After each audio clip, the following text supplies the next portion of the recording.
topiknya carilah Tuhan supaya kau hidup. Coba sama-sama katakan. Carilah Tuhan supaya kau hidup.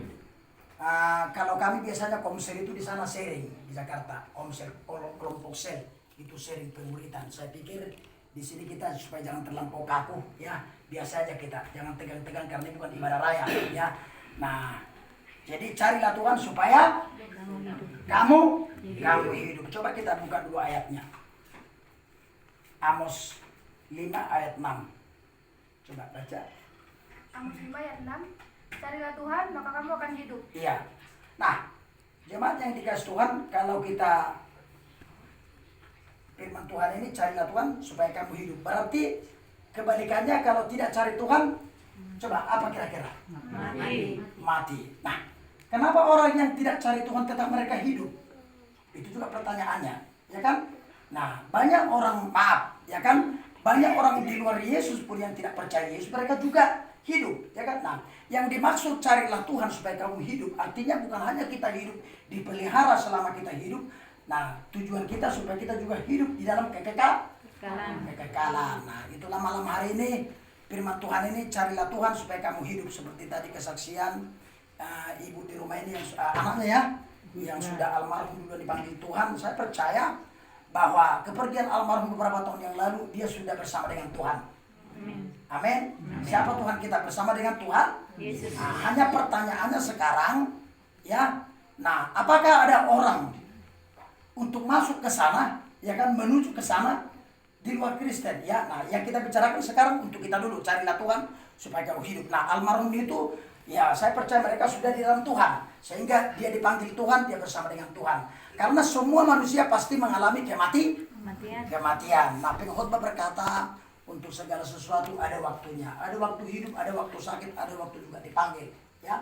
Nah, tapi yang jelas kalau kita di dalam Tuhan, kita dipanggil Tuhan, kita pasti bersama dengan Tuhan. Di mana? Di taman Fid, bersama dengan Tuhan di surga, ya. Nah, jadi bagaimana orang yang mencari Tuhan, ya? Nah, saya mau bersaksi dulu sedikit.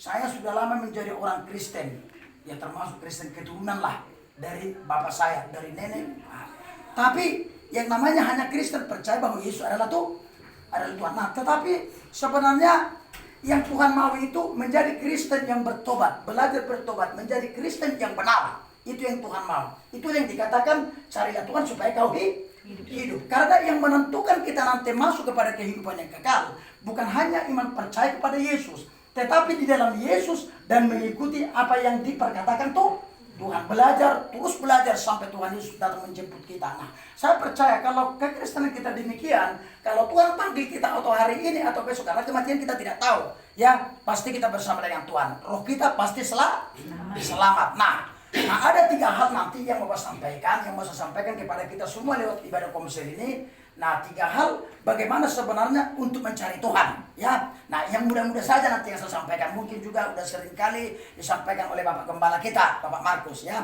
Nah, coba kita lihat dulu ayatnya, Mazmur 28 ayat 1. Ya, sama-sama kita buka Alkitab kita, Mazmur 128 ayat 1, ya. Mazmur 128 ayat 1. Coba baca asli. Berkat atas rumah tangga, nyanyian ziarah, berbahagialah setiap orang yang takut akan Tuhan. Iya. Nah, untuk nanti membawa kita ke 3 hal ini, berbahagialah orang yang takut akan Tuhan. Ya, berarti orang percaya harus takut Tuhan. Nah, sama halnya juga seperti saya dulu, percaya kepada Yesus tapi tidak pernah takutnya kepada Tuhan. Ya, maunya hidup saya itu semua maunya, tetapi tidak pernah mengikuti jalan Tuhan. Nah, saya mau katakan kepada kita semua, untuk menuju ke surga itu bukan hal yang gampang. Ya, di dalam Matius 7 menuju ke surga itu sempit jalan ke sana, tapi tidak ada yang sempit kalau kita mau tergembala, mau kita terus belajar digembalakan dan setia mengikuti apa yang diajarkan Tuhan. Nah, jadi itulah yang berbahagia. Berbahagialah orang yang takut Tuhan, karena orang yang takut Tuhan itulah yang masuk nanti ke dalam rencana Tuhan. Amin. Nah, saya percaya yang hadir hari ini kita orang-orang yang takut Tuhan, ya. Nah, tapi bukan kemungkinan juga yang takut Tuhan jadi mundur, karena banyak juga orang, ya, banyak juga yang sudah jatuh. Nah, tapi firman Tuhan berkata kerjakanlah keselamatanmu, ya. Nah, orang yang takut Tuhan mengerjakan keselamatan kita masing-masing supaya kita hidup karena keselamatan masing-masing. Ke surga itu nggak bisa boncengan. Tujuan kita menjadi orang percaya bagaimana supaya kita nanti diselamatkan. Itu sebenarnya tujuan hidup kita. Amin. Ya. Nah, ada 3 hal yang menjadikan kita menjadi anak Tuhan. Yang pertama, apa yang Tuhan mau dari setiap orang percaya sebagai kita anak-anak Tuhan, supaya kita tingkatkan ibadah kita, termasuk ibadah hari Minggu. Jangan malas ibadah, ya.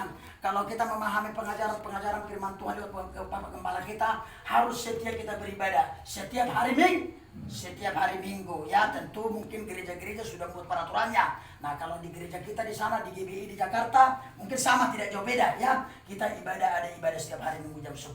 Ada juga persekutuan 2 komsel, ada juga 2 keliling dan lain sebagainya. Nah, ini harus mau kita taati. Sampai kapan? Sampai Tuhan Yesus menjemput kita. Wahyu 2 ayat 10b, setia sampai mati. Sekali lagi, setia sampai mati. Seperti almarhum yang di rumahnya sudah dipanggil Tuhan, dia setia sampai mati. Nah, itu menjadi teladan bagi kita. Ada amin? Ya. Nah, coba kita lihat ayatnya, Ibrani 10:25. Coba cepat. Nah, Ibrani 10:25. Ibrani 10:25. Ya. Janganlah kita menjauhkan diri dari pertemuan-pertemuan ibadah kita. Iya, sebagai orang percaya kita tidak menjauhkan ibadah kita, pertemuan ibadah kita, termasuk hari Sabat kita adalah hari Minggu. Ya, apalagi termasuk ibadah komsel seperti ini. Apalagi saya nggak tahu, mungkin Bapak Gembala ya yang sudah membuat aturan-aturan di tempat di penggembalannya ini. Ya, mungkin ada juga persekutuan yang lain. Jadi kita harus taat di dalam penggembalaan. Perhatikan, semua kita yang diberkati Tuhan, menentukan kita masuk surga ada dari penggembalaan. Karena gereja adalah tubuh Kristus. Gereja itu adalah mempelai surga, mempelai wanita. Jadi kita harus tergembala. Salah satunya tak tergembala setia ibadah. Nah, kalau kita setia ibadah setiap hari Minggu, itu kita membuktikan bahwa kita taat dalam penggembalaan. Nah, saya percaya semua yang hadir hari ini, mungkin juga yang tidak hadir, supaya kita tingkatkan kesetiaan kita, ketaatan kita setia ibadah setiap hari Minggu dan juga ibadah-ibadah yang lainnya. Itu pertama. Nah, yang kedua, coba kita lihat yang kedua, supaya kita terus belajar hidup dalam kebenaran, ya. Nah, jadi tiket kita tidak cukup hanya percaya bahwa Yesus adalah Tuhan. Kita harus ikuti jalan Tuhan. Ya, akulah jalan, kebenaran dan hidup. Dan artinya Yesus itu adalah jalan, ya. Nah, sebagai orang percaya kita harus ikuti teladan Yesus. Kemana Yesus berjalan, artinya kemana kita diarahkan Tuhan, kita ikuti. Yesus di depan, kita di belakang. Ya, kalau saya dulu sebelum bertobat, semua saya jalan saya, ya. Nah, maaf, misalnya yang main judi, yang begini dan sebagainya. Nah, tetapi sesudah itu saya udah Kristen, udah lama menjadi orang Kristen. Nah, tetapi setelah saya memahami kebenaran pengajaran firman Tuhan, ya tentu harus saya belajar mengikuti apa yang Tuhan ajarkan. Ya, coba kita lihat ayatnya. Mazmur 26 ayat 3. Mazmur 26 ayat 3. Ya. Sebab mataku tertuju pada kasih setiamu dan aku hidup dalam kebenaranmu. Iya, jadi kita orang percaya, anak-anak Tuhan. Kita semua anak Tuhan. Amin. Coba tunjuk tangan. Siapa kita di sini berkata anak Tuhan? Ya, hidup dalam kebenaran. Tidak lagi hidup di dalam hukum Taurat. Tidak lagi di dalam hukum perhambaan dosa. Tidak lagi hukum hidup dengan peraturan-peraturan yang dibuat oleh manusia yang tidak sesuai dengan pengajaran firman Tuhan. Itulah Raja Daud. Raja Daud itu pintar, dia mengambil hati bapaknya. Dia berjalan dalam hidup kebenaran. Dia hidup dalam kebenaran setiap hari. Saya percaya kalau kita sudah berjalan, terus belajar sekalipun sulit. Terus belajar dalam hidup kebenaran. Kalau kita dipanggil Tuhan, udah bersama dengan Tuhan. Gak perlu diragukan lagi. Jangan lagi bimbang. Pastikan kita sudah selama. Nah, sekali lagi saya percaya semua jemaat yang digembalakan Tuhan lewat Bapak Markus, kita semua sudah belajar hidup dalam kebenaran. Maksudnya tingkatkan hidup dalam kebenaran. Karena masih banyak yang belum kita pahami di dalam pengajaran-pengajaran firman Tuhan. Sampai Tuhan Yesus datang, kita terus disempurnakan melalui firman pengajaran. Di penggembalaan itu, di jemaat itu harus ada pengajaran. Firman pengajaran. Itu yang kedua. Yang terakhir. Ya, yang terakhir, sebagai orang percaya bergaul karib dengan Tuhan setiap hari. Mungkin sudah sering ini, ya, dikhotbahkan. Mungkin juga di YouTube pendeta-pendeta yang banyak ini mengkhotbahkan ini, bergaul karib, ya. Nah, bergaul karib dengan Tuhan setiap hari ya. Sesibuk-sibuknya kita ya, kita harus berikan waktu kita bergaul intim dengan Tuhan. Ya, bersahabat dengan Tuhan. Nah, mungkin saya tanya Ibu, caranya bersahabat dengan Tuhan kira-kira salah satu contoh bagaimana, Bu? Ibu yang pakai batik. Salah satu contoh bergaul karib. Menjalin hubungan dengan Tuhan dan berdoa. Kebetulan dari catatan saya, Bu, rajin berdoa. Doa itu nafas kita. Orang yang rajin berdoa, banyak berdoa, banyak berkat, bukan hanya uang. Ya, rajin berdoa. Berdoa nggak harus ke kamar. Dimanapun kita bisa berdoa. Itulah nafas kita. Rajin berdoa. Itu hubungan intim dengan Tuhan. Jangan kita malas berdoa. Doa pagi, doa mau makan, doa mau kerja, doa mau banyak doa tingkatkan. Ya, nggak harus doa sifat panjang-panjang. Satu kata Tuhan, ketika kita mau berangkat bekerja, tuntun dalam perjalanan saya Tuhan. Dalam nama Yesus, amin, itu doa. Jadi harus banyak berdoa. Itu bukan melekat. Apalagi kira-kira, Oma. Udah berapa umurnya? 5. Ya, kira-kira bergaul karib dengan Tuhan apa? Menyembah Tuhan. Menyembah Tuhan itu. Ya, kita harus menyembah Tuhan. Ya, di akhir zaman ini, Matius 4 ayat 23-24. Sudah saatnya kita menyembah Bapa di dalam roh. Bapa kita senang disembah. Jangan malas menyembah. Jangan malas dengarkan firman Tuhan. Itu kita menjadi hidup. Carilah Tuhan supaya kau hidup. Orang yang senang menyembah seperti Raja Daud, suka bermazmur, ya pasti dengar dengan Tuhan. Amin. Nah, ibadah kita bukan lagi artinya ibadah yang dekatkan dengan situasi waktu. Ayo menyembah Tuhan setiap hari. Tidak hanya di rumah, di motor pun bisa menyembah Tuhan, di mobil pun bisa menyembah Tuhan. Mau tidur, mau kapan pun menyembah Tuhan bisa bebas. Karena Allah kita Allah yang maha hadir. Amin. Ya, amin. Allah kita adalah roh. Ketika kita menyembah dia hadir. Gitu. Ya. Nah, apalagi kira-kira? Ayo, saya akan tanya satu-satu. Nggak apa-apa, kita bikin 4 jam. Sekarang kita tambah 420 jam, saya tidak mau. Harus 4 jam. Gimana? Melakukan firman-Nya. Melakukan firman. Itu Raja Daud. Raja Daud itu suka melakukan firman Tuhan. Ya, kita harus merdeka setiap hari. Yang memerdekakan kita adalah firman Tuhan. Yohanes 8 ayat 31-32. Siapa menjadi murid Yesus, kita akan mengetahui kebenaran. Karena hanya kebenaran yang bisa memerdekakan orang percaya. Ada amin? Amin. Ini semakin. Ya, harus melakukan kebenaran.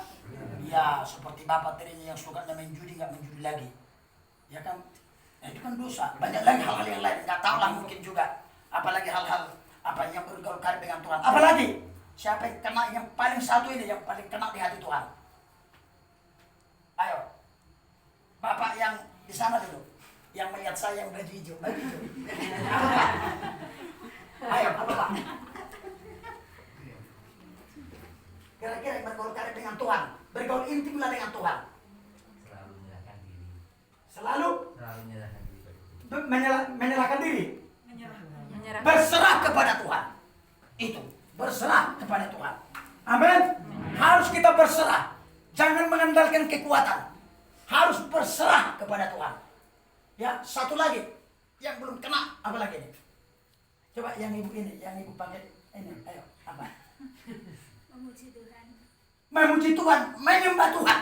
Sebelum dapat yang satu ini, saya akan stop. Apa deh? Tepuk tangan untuk Tuhan. Baru saya stop. Baru saya stop. Baca Alki.